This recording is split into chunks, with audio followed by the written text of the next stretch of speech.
జపాలి వీరాంజనేయ స్వామి వారి దర్శనం అనంతరం బయటికి వస్తున్నాము. ఇది చుట్టుపక్కల ఉన్న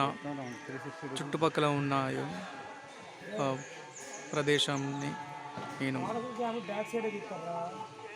వీడియో తీస్తున్నాను. సో ఇలా ఉంది.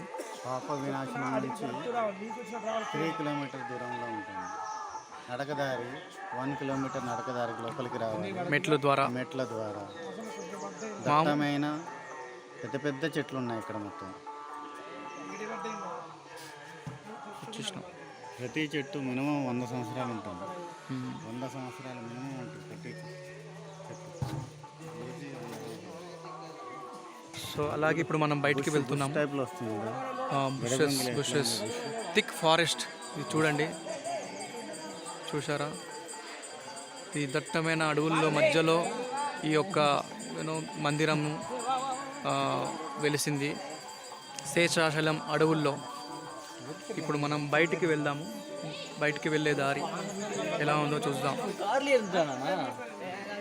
ఈ గర్భగుడిలో స్వామివారు గర్భగుడిలో ఈ రూపంలో మనకి దర్శనమిస్తారు. సో నేను ఈ రూపంలో ఫస్ట్ టైం, మొదటిసారి ఈ అవతారంలో చూస్తున్నాను.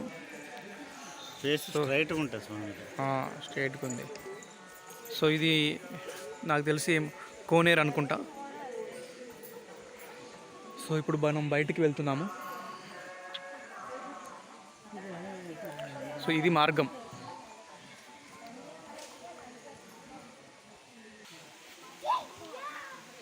మామూలుగా ఇక్కడ లోకల్ ట్రావెలర్స్ ఈ ప్రదేశాన్ని చూపించడానికి వాళ్ళు ఎవరు సహకరించరు. ఎందుకంటే ఇది ఒక 2 కిలోమీటర్ల లోపలికి ఉంటుంది.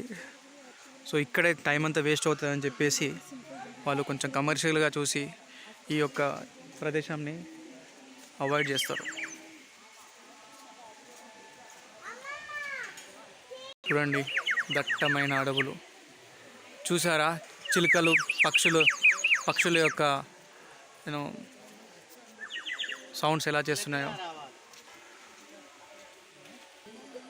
ఇంత చీకటైనా కానీ భక్తులు ఇంకా చాలా మక్కువ చూపెడుతున్నారు.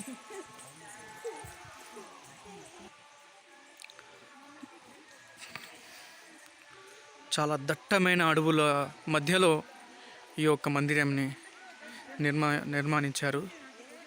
సో ఇది స్వయంభువా ఏంటో తెలీదు. ఒకసారి గూగుల్ చేయాలి. గూగుల్ తల్లిని అడిగి తెలుసుకోవాలి. సో ఇంతతో సెలవు.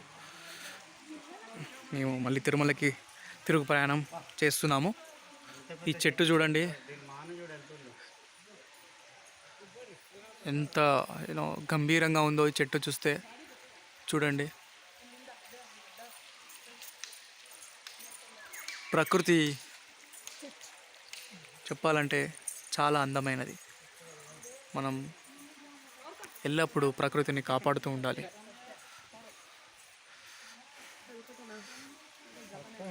మా రాజేష్ బాబు పలాడి చెట్టు దగ్గరికి వెళ్ళి ఏమో చేద్దామని ప్రయత్నిస్తున్నాడు. ఏం చేస్తున్నాడో చూద్దాం ఒక్కసారి.